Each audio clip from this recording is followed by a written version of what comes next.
딸 혼수비를 모으던 갯돈 받던 날, 그 돈을 몽땅 들고 시어머님이 사라지셨습니다. 다음날 경찰서에서 전화가 오더라고요. 여사님 찾았습니다. 급히 경찰서로 달려갔지만 경찰은 저를 따로 불러놓고는 뜻밖의 이야기를 전하더군요. 그 말을 듣는 순간 저는 참을 수 없이 오열하고 말았습니다. 사실 그 소식은 저희 가족 모두에게 큰 충격이었어요. 하지만 평소에도 서로를 깊이 아끼고 존중하시던 시부모님이셨기에 그런 일이 벌어졌다는 사실이 도무지 믿기지 않았습니다. 저희 시부모님은 늘 서로를 깊이 아끼고 존중하시는 모습이 참 아름다웠습니다. 특히 시아버님께서 시어머님을 얼마나 소중히 여기셨는지 저는 그 모습을 가까이에서 지켜보며 많이 배우게 되었죠. 시집을 오자마자 본 두 분의 너무나 다정한 그 모습에 놀라기도 할 정도였어요. 사실 저희 친정 부모님은 많은 사람들이 생각하는 그런 다정하고 화목한 부모님과는 거리가 멀었거든요. 두 분은 마치 서로 앙숙이라도 되는 듯 보일 정도였고요. 잠도 따로 주무시고 마주치기만 하면 작은 일 하나로도 다투기 일쑤였죠. 예를 들어 어릴 때 기억에 남는 일이 있는데 어느 날 저녁 식사 시간에 엄마가 아빠가 놓고 간 신문 한 장을 치우지 않았다는 이유로 크게 화를 내셨어요. 아빠는 그런 엄마의 반응에 언성을 높이며 맞받아치셨고요. 한참이나 서로 잘못을 꼬집으며 목청을 높이던 두 분은 제가 그 신문을 한쪽으로 치우고 나서야 상에 앉으셨습니다. 두 분은 결국 식탁에서 자리만 차지한 채 서로 돌아서서 말도 하지 않고 식사를 마쳤죠. 그때 저는 무서워서 숨을 죽인 채 그 상황을 지켜볼 수밖에 없었어요. 분명 밥을 먹고 있었지만 제대로 씹지도 못했고요. 부모님의 말다툼은 집안의 일상 그 자체였지만 도저히 익숙해지지 않았죠. 그 때문에 저의 어린 시절은 늘 무거운 공기로 가득 찼던 것 같습니다. 물론 저만 그런 기분을 지닌 것은 아니었던 것 같아요. 어느 날은 엄마가 힘들다며 조용히 눈물을 흘리시는 모습을 본 적도 있거든요. 하지만 아빠는 그런 엄마를 달래주시기는커녕 더 큰 소리를 내며 감정을 터뜨리셨죠. 그 바람에 엄마는 마음속 깊이 상처를 받은 것이 분명해 보였고요. 그렇게 다툼이 거듭될수록 두 분 사이의 상처는 쉽게 아물지 않았고 마치 보이지 않는 벽처럼 우리 가족의 사이를 가로막고 있었어요. 그런 분위기 속에서 저는 늘 조심스럽게 행동해야 했죠. 부모님이 다투지 않도록, 무언가 문제를 일으키지 않도록 늘 경계하며 살았습니다. 혹여나 제가 잘못한 일로 부모님이 다투시기라도 하면 더 힘들었으니까요. 그날도 평소와 다름없이 집안이 무거운 분위기였어요. 저는 작은 실수 하나가 큰 문제로 번질 거라는 걸 잘 알면서도 어린 마음에 어쩔 수 없이 그만 실수를 하고 말았죠. 저녁 준비를 돕다가 실수로 엄마가 아끼시던 접시 하나를 깨트리고 말았거든요. 순간 숨이 멎는 것 같더라고요. 조용히 바닥에 떨어진 그 깨진 접시를 바라보며 이젠 정말 큰일 났다는 생각밖에 들지 않았어요. 그렇게 두려워하고 있는데 엄마가 부엌에서 그 소리를 듣고 달려오셔서는 제 얼굴을 보자마자 이미 화가 차오르신 듯 소리를 지르셨어요. 어떻게 그걸 깨트릴 수가 있니? 왜 그렇게 조심하지 못하니? 평소처럼 엄마의 말이 툭툭 튀어나오며 저를 마구 치는 것 같더라고요. 아빠도 그런 제 모습을 보고는 엄마의 말을 받으며 목소리를 높이셨어요. 왜 또 그렇게 바보 같은 짓을 하냐? 당신도 좀 도와주지 않고 무슨 말이 그렇게 많아? 벼랑간 엄마는 아빠에게 맞받아쳤고 두 분은 금세 언성을 높이며 다투기 시작하셨어요. 저는 그 자리에 멈춰서서 그 싸움이 제 탓이라는 생각에 눈물이 고였지만 아무 말도 할 수 없었습니다. 그런 자리에서 한마디라도 했다가는 상황이 더 나빠질 것 같았거든요. 그날 저녁 부모님은 결국 식탁에 앉지도 않고 방으로 들어가 버리셨어요. 저는 혼자서 깨진 접시 조각들을 보며 얼마나 미안했는지 몰라요.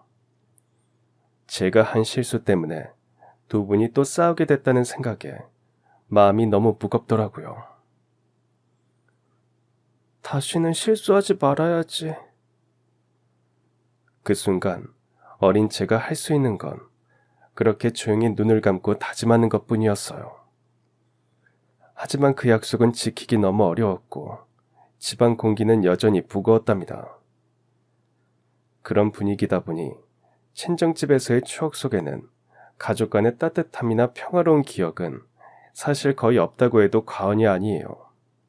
친정집에 대한 기억과 느낌은 언제 또 싸움이 터질까 조마조마한 마음에 긴장부터 먼저 되었던 그런 기억만 남아있으니까요.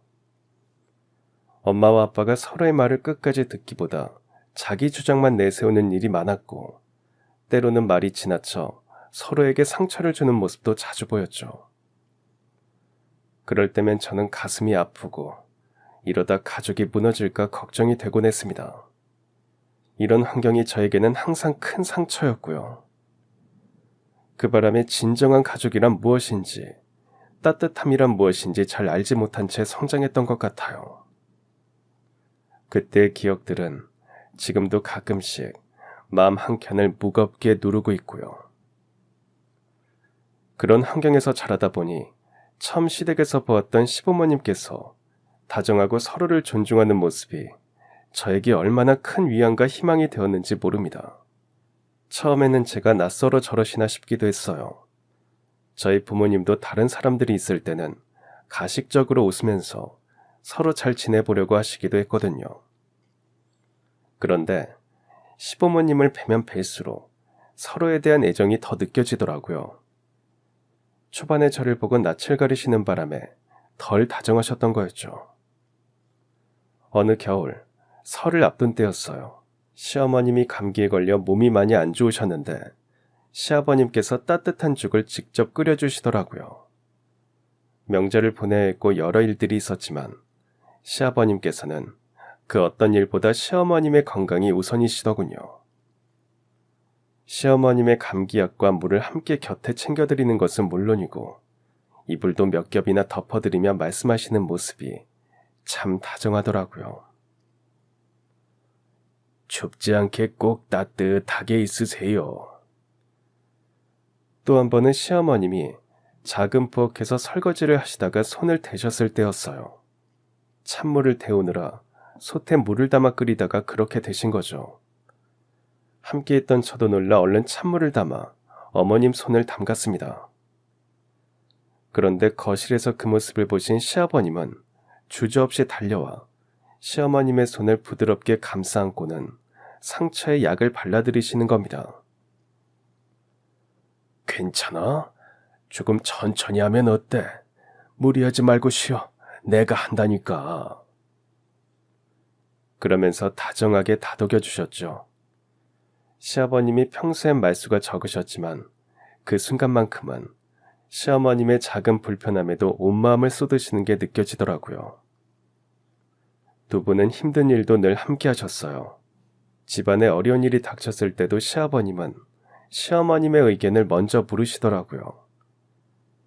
무슨 일이든 두 분이 손을 꼭 잡고 함께 해결해 나가는 모습이 주변 사람들의 부러움을 살 정도였습니다. 어떤 날에는 두 분이 작은 말잔치에 나란히 손잡고 가셔서 지나가는 이웃들에게도 밝게 웃으며 인사하시는 모습도 참 보기 좋았죠. 시아버님은 시어머님을 향한 사랑과 존중을 행동 하나하나에 자연스럽게 담아내셨고 시어머님도 그런 시아버님 곁에서 언제나 든든하고 행복해 하셨습니다. 그 다정한 두 분의 모습은 저에게도 큰 귀감이 되었고 지금도 그 따뜻한 기억이 마음 깊이 남아 있습니다. 저에게도 그런 다정함이 느껴졌기에 두 분을 닮고 싶었어요. 남편은 그런 시부모님을 보고 자란 터라 항상 다정한 사람이고 저만 잘하면 시부모님만큼은 아니어도 저희도 그렇게 살 수 있을 것 같더라고요.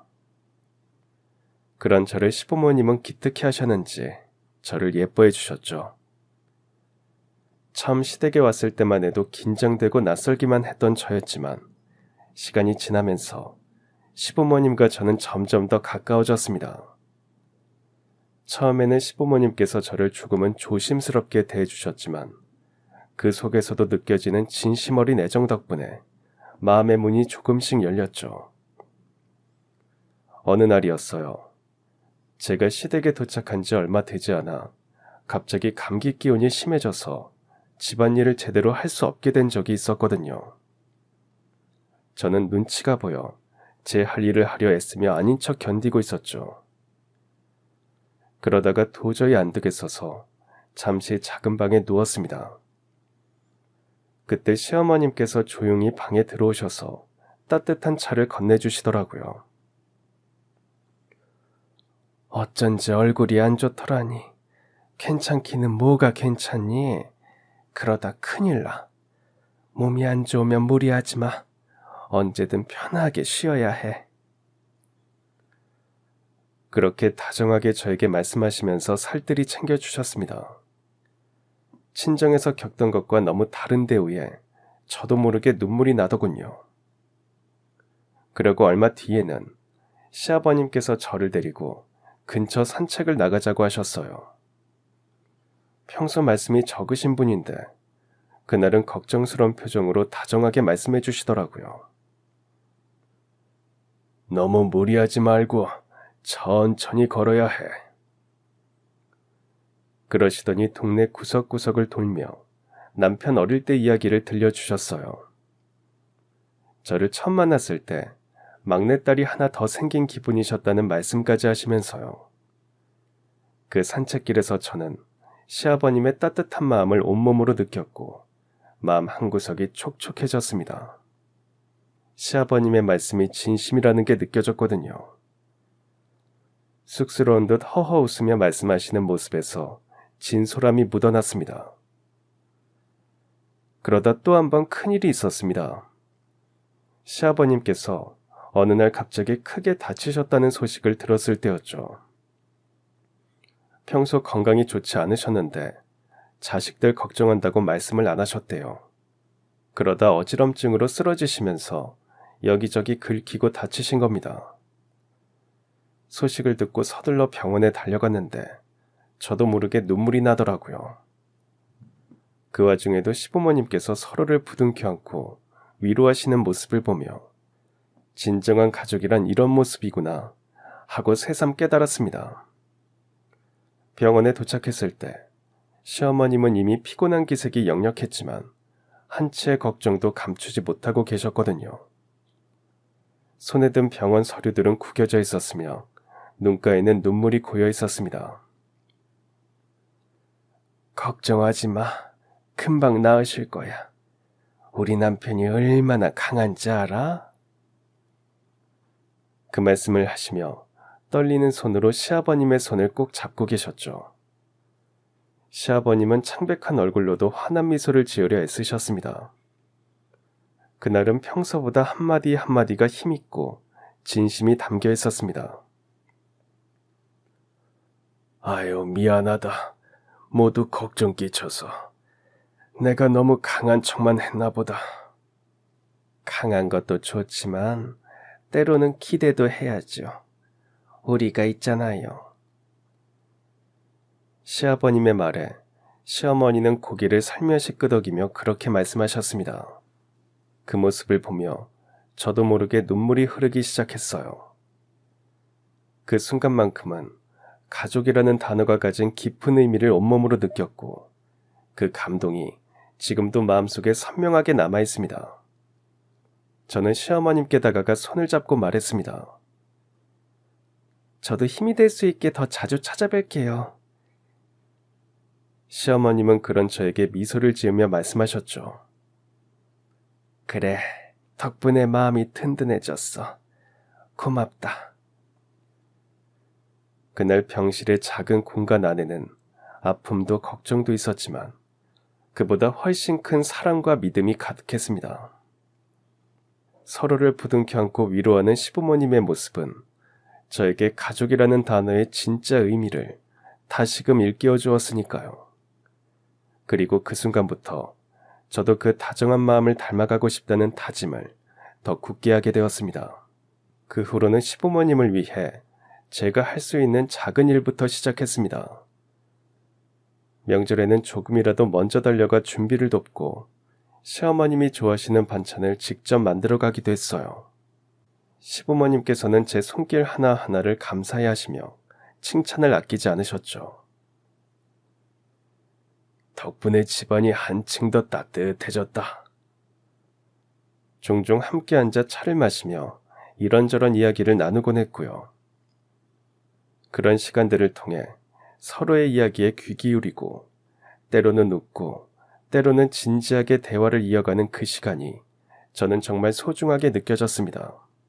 저를 향한 시부모님의 애정이 느껴지는 말씀을 듣는 게 너무 좋았거든요. 시부모님께서 저를 예뻐해 주시는 마음 덕분에 저도 더 많이 사랑을 배우고 남편과도 더 따뜻한 가정을 만들어가고 있었답니다. 그 따뜻함이 저에게 얼마나 큰 힘이 되는지 모르실 거예요. 시부모님께 받은 그 사랑과 존중을 잊지 않고 저도 가족에게 두 분처럼 그런 든든한 버팀목이 되고 싶었습니다. 그래서 더 열심히 살았고요. 딸 하나 아들 하나 낳아 기르면서 제가 친정 부모님께 받지 못한 사랑보다 시부모님을 보고 배운 사랑을 전해주려고 노력도 했어요. 그 덕분인지 저희 딸과 아들도 다들 착하게 잘 자랐고요. 할머니 할아버지에게도 예의 바르게 정을 잘 표현하는 아이들이니까요. 시부모님은 손주들에게도 사랑을 잘 표현하시는 분이라 아이들도 느꼈겠죠. 우리 아이들이 자라면서 시부모님과 더욱 가까워지는 모습을 보는 게 저에겐 큰 기쁨이었어요. 아이들이 할머니 할아버지를 찾아가면 언제나 반갑게 맞아주시고 아이들도 자연스럽게 할머니 할아버지 품에 안기며 웃음을 터뜨리곤 했거든요. 특히 명절이나 주말이면 아이들과 함께 시댁에 가서 손주들과 시간을 보내시는 시부모님 모습을 보면 마음이 참 따뜻해졌고요. 할아버지께서는 아이들과 함께 공원에서 공놀이도 하시고 할머니께서는 아이들이 좋아하는 간식을 직접 만들어주시며 정성껏 챙기셨어요. 저희 친정 부모님도 저 자랄 때보다는 조금 유해지긴 하셨지만 시부모님이 그렇게 해주셨기에 저희 아이들이 사랑을 많이 받고 자랐죠. 아이들은 그런 사랑을 듬뿍 받으며 자라서인지 서로를 배려하고 할머니 할아버지를 존경하는 마음이 자연스레 커지는 것 같아요.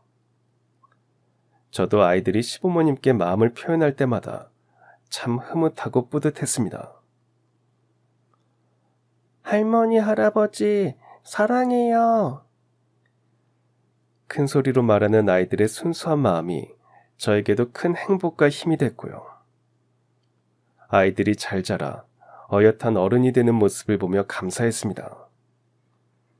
그렇게 우리 가족은 서로를 존중하고 사랑하는 마음으로 하루하루를 쌓아갔죠. 시부모님과 함께하는 소중한 시간들이 계속 이어지길 진심으로 바라면서요.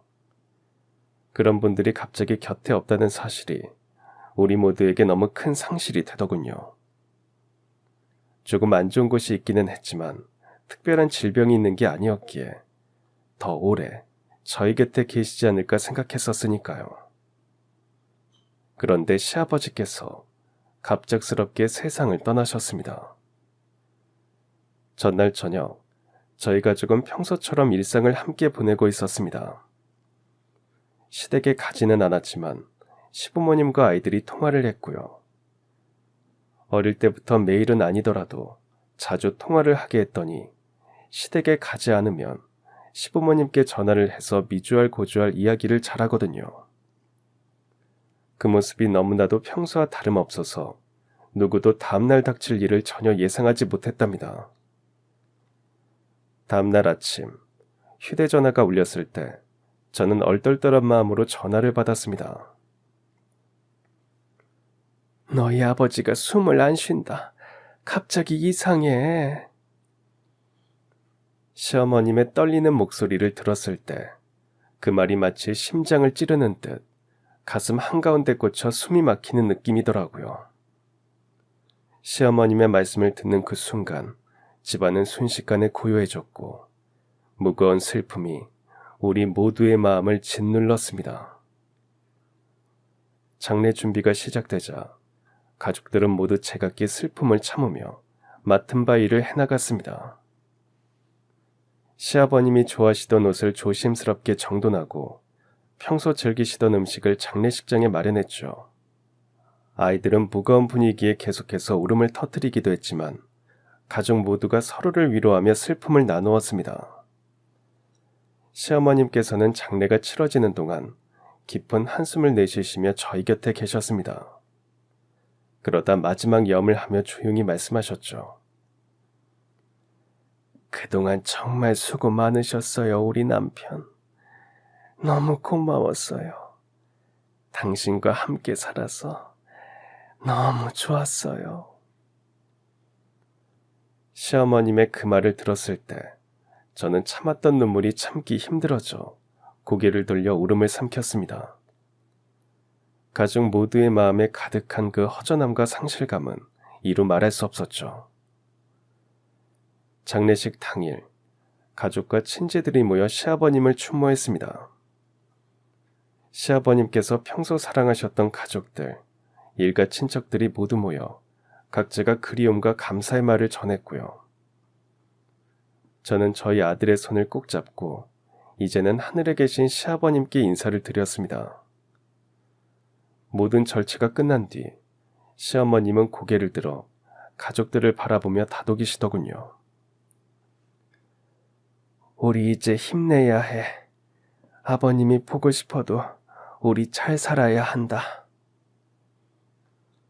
시어머님의 그 말씀에 저희 모두 다시 한번 마음을 다잡으며 앞으로의 시간을 서로 의지하며 살아가리라 다짐했죠. 그때부터 저는 더욱 시어머님 곁에서 힘이 되어드리고 싶었고 남편과 아이들과도 서로를 더 단단히 붙잡으며 슬픔을 견뎠습니다. 시아버지를 떠나보낸 후로도 시어머님께서 혼자 힘들지 않도록 저희 가족이 함께 서로의 버팀목이 되어주려고 노력하고 있었고요. 비록 시아버지는 안 계시지만 우리에게 남긴 사랑과 따뜻함은 여전히 우리 가족 안에 깊게 자리 잡고 있었으니까요. 앞으로도 시어머님과 남편, 아이들과 함께 그 사랑을 잊지 않고 지켜가려고 했어요. 마음 한켠은 너무 아프지만 우리 가족이 더 단단해지고 서로를 더 사랑하게 되는 계기가 되었으면 했고요. 시아버지, 그리운 마음 늘 간직하며 편안히 쉬시길 기도하면서요.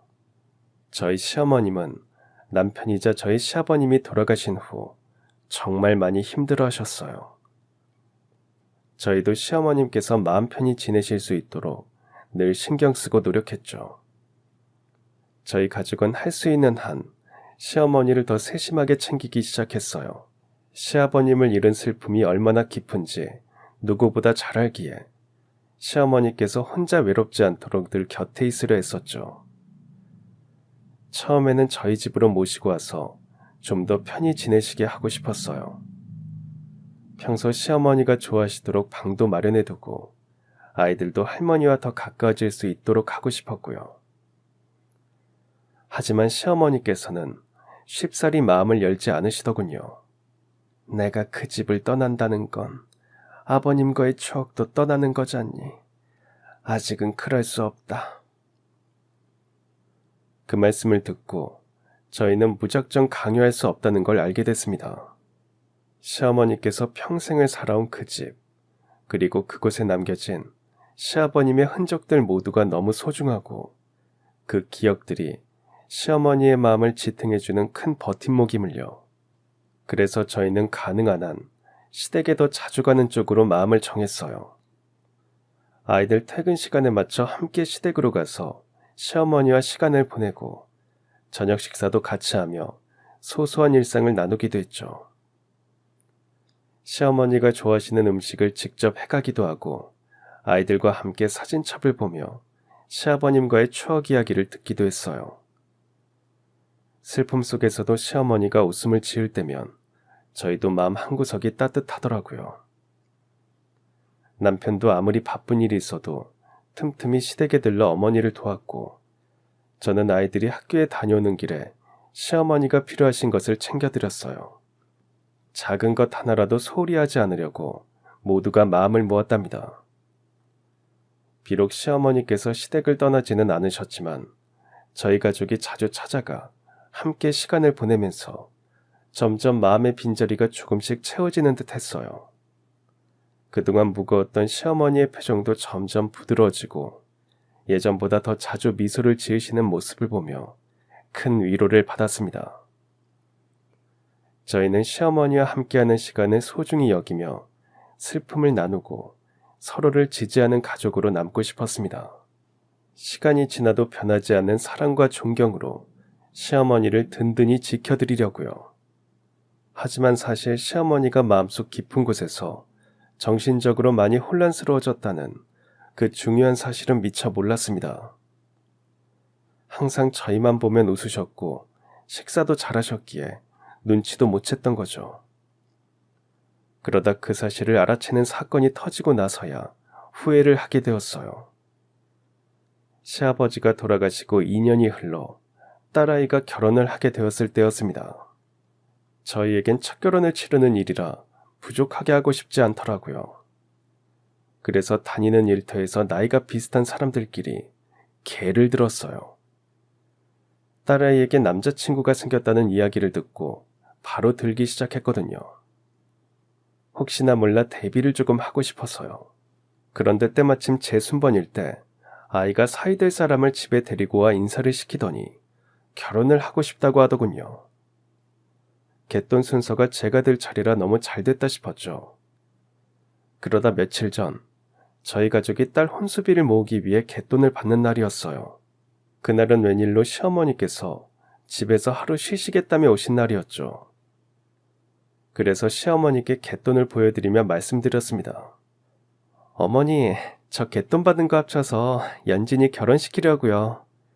오늘은 너무 늦어서 내일 은행에 가서 돈 넣고 연진이 줄 거예요. 어머니, 제가 새색시 된 게 엊그제 같은데 저희 딸이 시집을 가요.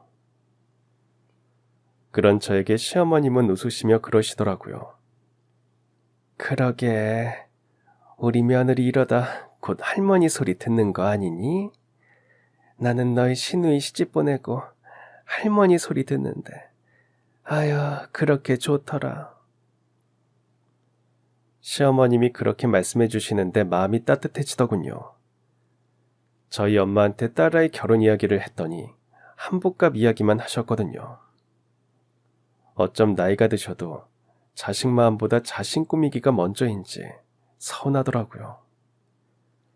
그런데 시어머님께서 자신의 경험을 이야기해 주시며 좋다고 해주시니 딸아이 시집 보내는 섭섭한 마음이 누그러지는 것도 같더군요.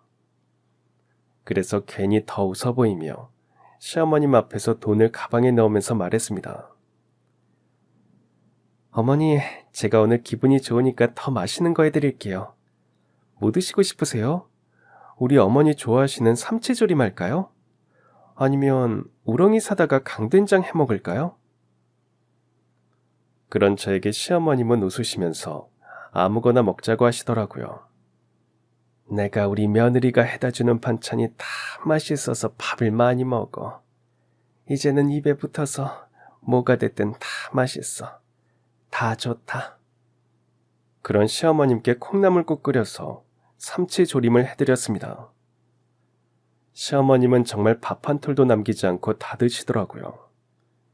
가족들도 잘 드시는 시어머님을 보며 기분 좋게 식사를 마쳤죠.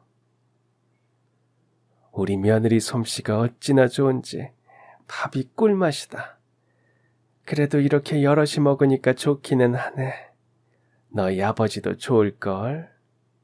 시어머님의 말씀에 다들 마음이 좋기도 하고 슬프기도 해졌습니다.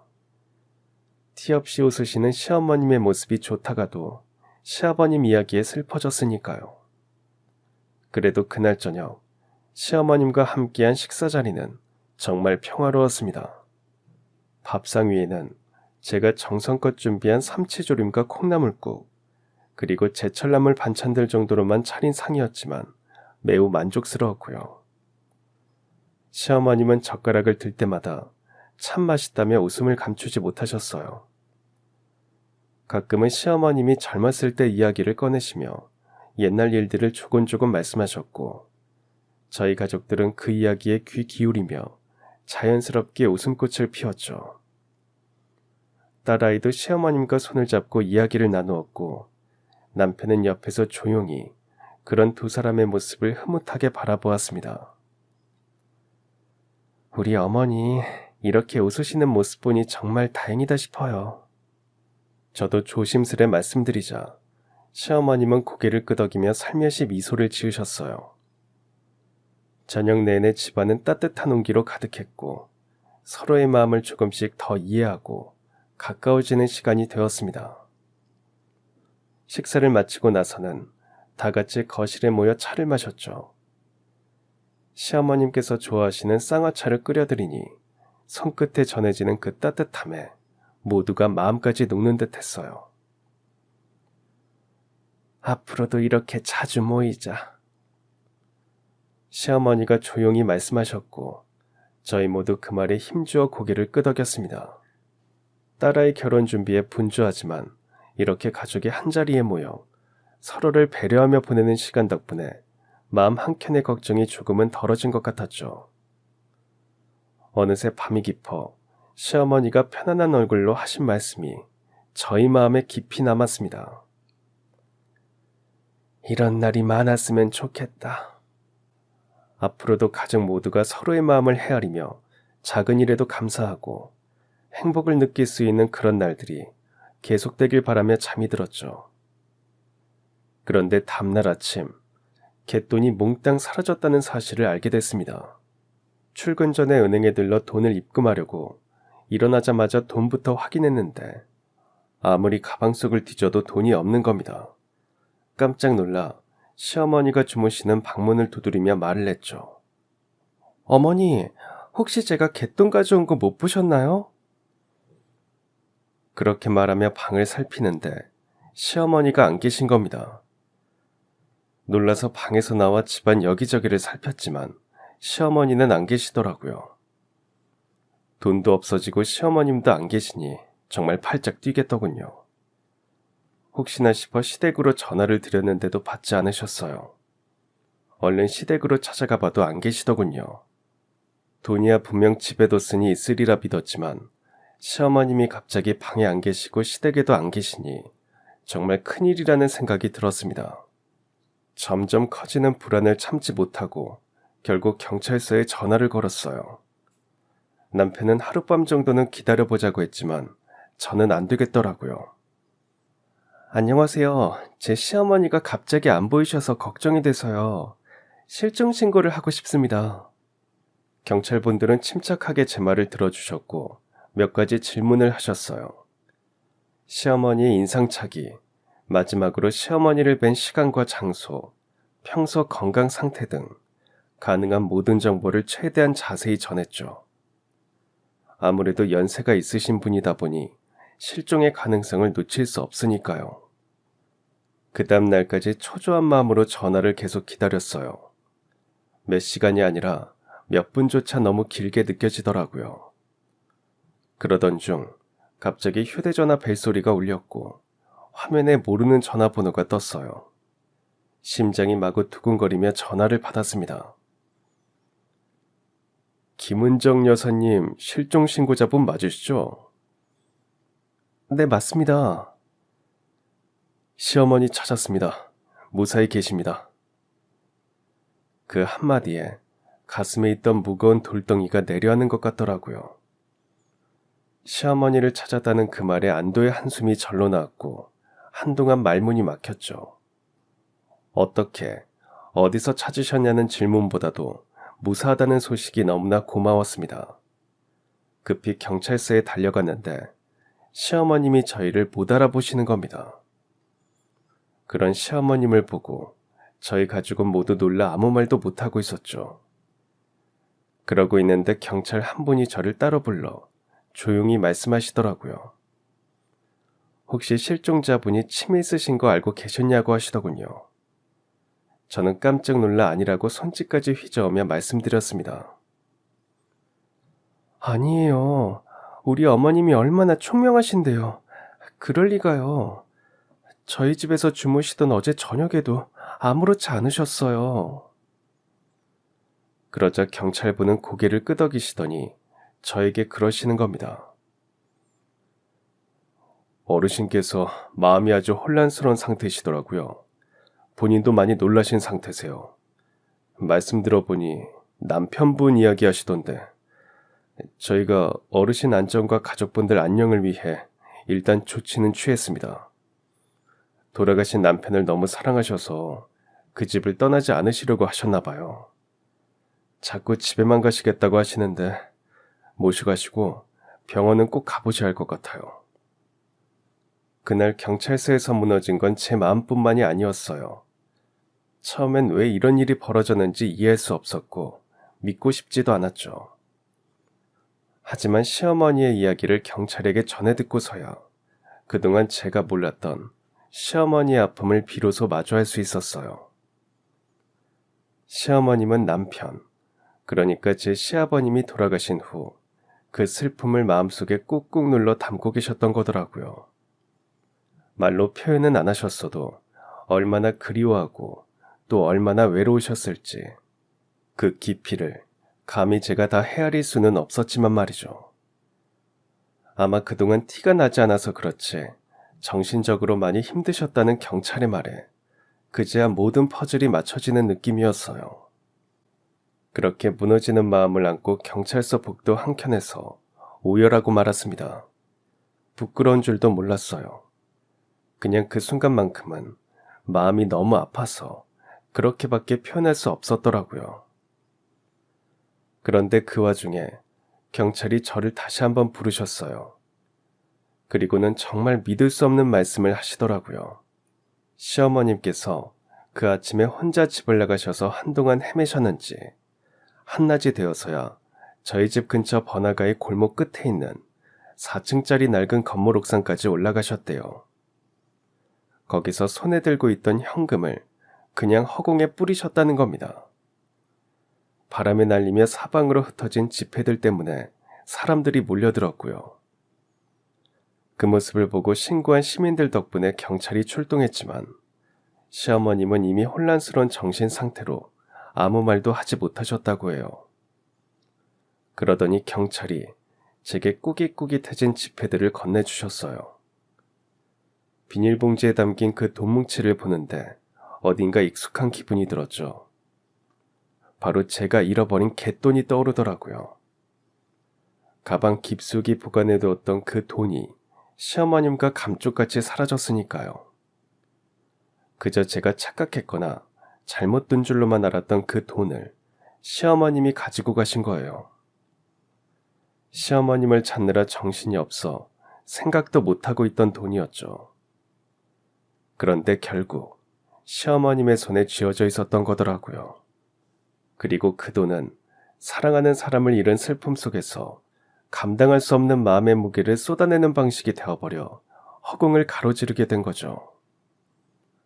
그 순간 저는 참담함과 안타까움, 그리고 죄책감까지 뒤섞인 감정을 느꼈어요.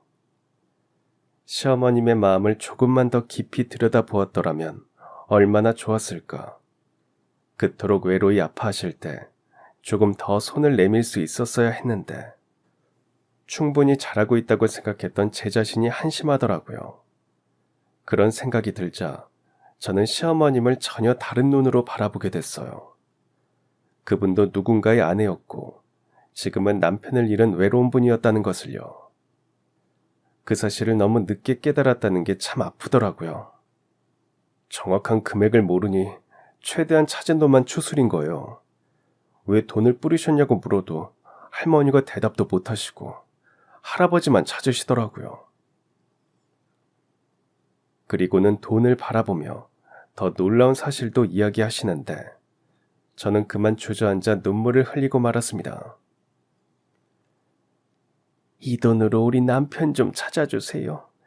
다 가져가고 우리 남편 좀 찾아주세요. 그렇게 고함을 치시며 손에 들고 있던 돈다발을 하늘로 뿌리셨답니다. 그 장소가 하필이면 아래가 바로 시장으로 가는 주요 통로라 사람도 많았고요. 사람들이 갑자기 떨어지는 지폐에 놀라서 고개를 들고 옥상을 쳐다봤고 누군가는 달려가 돈을 줍기 시작했죠. 5만원권 지폐들이 허공을 날아다니며 사람들 사이로 흩어졌을 거고요. 그 광경을 본 누군가는 핸드폰을 꺼내들었고 또 누군가는 소리를 질렀고 그야말로 한바탕 난리가 났던 겁니다. 당시 시어머님이 뿌린 제 갯돈은 무려 3천만 원이나 됐습니다.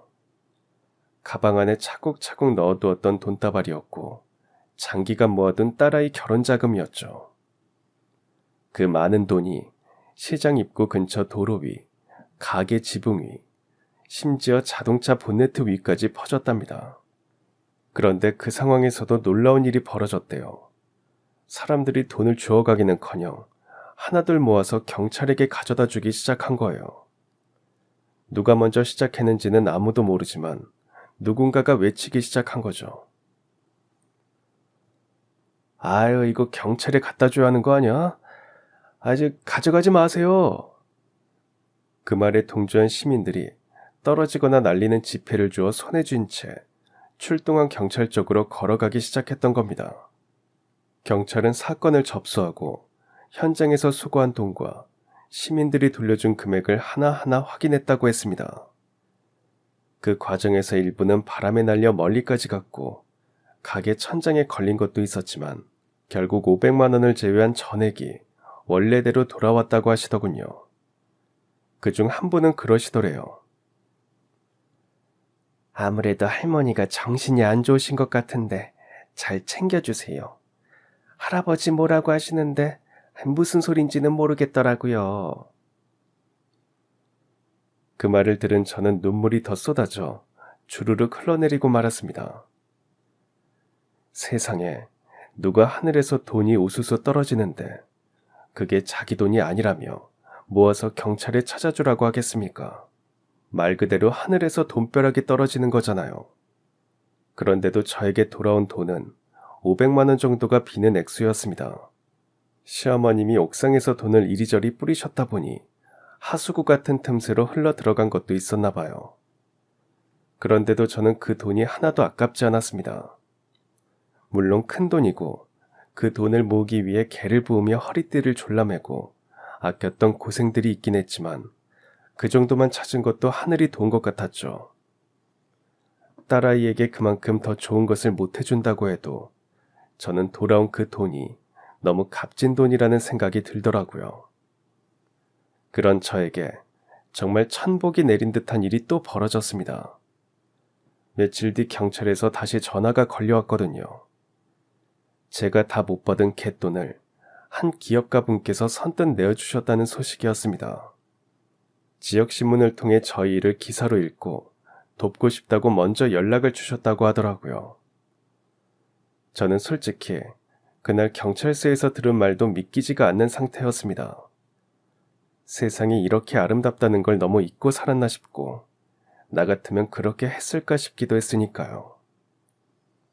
그로부터 며칠 후 경찰서에서 전화가 또 걸려왔을 때만 해도 혹시나 남은 돈이 더 발견된 건가 싶어 조심스럽게 받았을 뿐이었죠.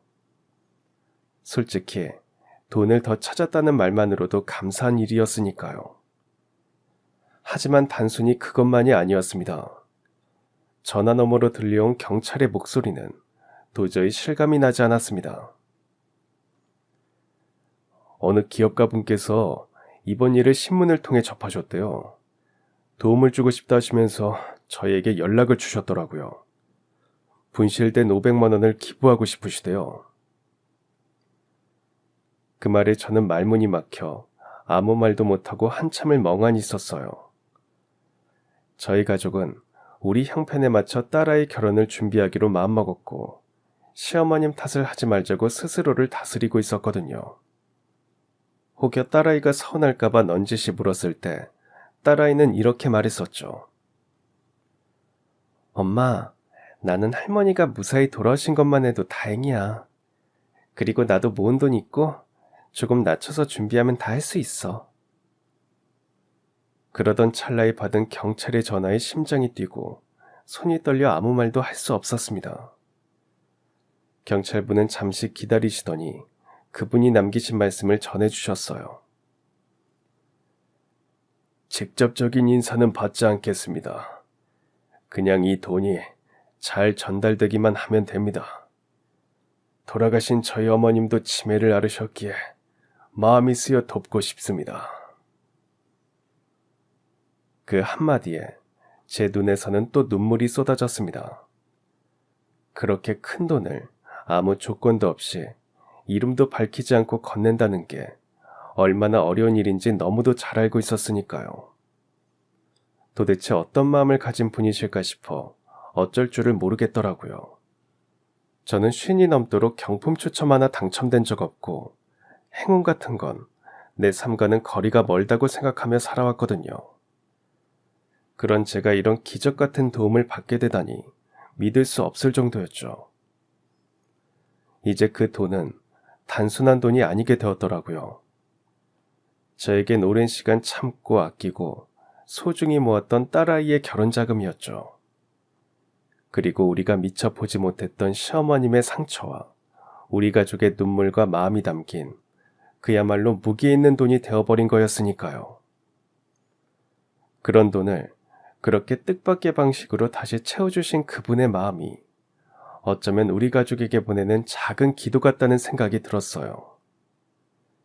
잊지 말고 살아가라고, 함께하는 사람의 마음을 더 들여다보며 살아가라고, 그렇게 말없이 손을 내밀어 주신 거겠죠. 저는 그날 이후로 매일 아침 기도합니다. 그분께서 어디에 계시든 하시는 일이 다 잘 풀리시고 그 따뜻한 마음 덕분에 또 다른 누군가도 용기를 낼 수 있게 되기를요. 그리고 저는 딸아이의 결혼을 준비하면서 이 일이 우리 가족의 아픈 시간과도 같았다는 걸 느꼈습니다. 그와 동시에 사람의 따뜻함이 얼마나 큰 힘이 될 수 있는지를 알게 되었죠. 그래서 우리에게 가장 소중한 기억으로 간직하려고 했습니다. 그날 하늘에서 떨어진 건 어쩌면 돈이 아니라 잊고 살던 사람의 온기였는지도 모르겠다는 생각이 들고 그저 너무 감사할 뿐이니까요. 그동안 힘든 마음을 드러내지 않으시려고 애쓰셨던 시어머니의 모습을 조금씩 더 알게 된 것만으로도 다행이고 감사한 일이었고요. 저희 가족 모두는 더욱더 시어머니 곁에서 위로와 사랑을 드려야겠다는 다짐을 했습니다. 시어머니는 그 후로 며칠간 말도 없이 방에만 계셨어요. 아마도 후회와 놀람이 뒤섞이셨겠죠. 그래서 저희 가족은 시어머니가 그 집을 떠나지 않기를 원하시는 마음에 맞춰 시어머니 바로 옆집으로 이사를 했습니다. 시어머니가 간직하고 싶으신 시아버님과의 추억을 건드리지 않기 위해서 여러 방면으로 알아보고 있었거든요. 그런데 때마침 시어머니 옆집에 사시던 분들이 이사를 가신다고 하더라고요. 그렇게 매일 아침 저녁을 시어머니와 함께 먹으며 지내게 되었죠. 낮에는 봐주시는 보호사님이 오시고요. 그래서인지 시어머니도 마음을 조금씩 회복하시고 저희 가족도 다시 한 마음으로 살아가고 있습니다. 이 모든 일이 가능했던 건 주변 분들의 따뜻한 마음 덕분임을 잘 압니다. 저는 그날 시민분들이 보여준 양심과 행동이 아직도 잊히지 않아요. 시끌벅적했던 그 길목에서, 그 소란 속에서 누군가는 묵묵히 돈을 주어 경찰에게 가져가던 모습을 생각하면 벅차오름이 느껴지죠. 사람 사는 세상에 아직은 희망이 있다는 걸 그날 저희 가족은 다시 한번 배웠습니다. 그리고 받은 도움에 보답하고자 매달 조금씩 기부도 하며 지내고 있습니다. 힘든 순간이었지만 결국 모두가 함께 마음을 모아 어려움을 극복할 수 있었던 감사한 일이었기에 저희도 돌려드리고 싶어서요. 그리고 시부모님 두 분이 함께 나누었던 따뜻한 시간들을 기억하며 저희도 시어머니가 다시 웃음을 되찾으실 수 있도록 끝까지 함께 하려고 합니다. 앞으로도 시어머니를 정성껏 모시며 살아갈 거고요. 그날 이후 우리 가족의 삶은 조금씩 달라졌습니다. 무언가를 잃기도 했지만 사실은 많은 것을 얻은 시간이었습니다.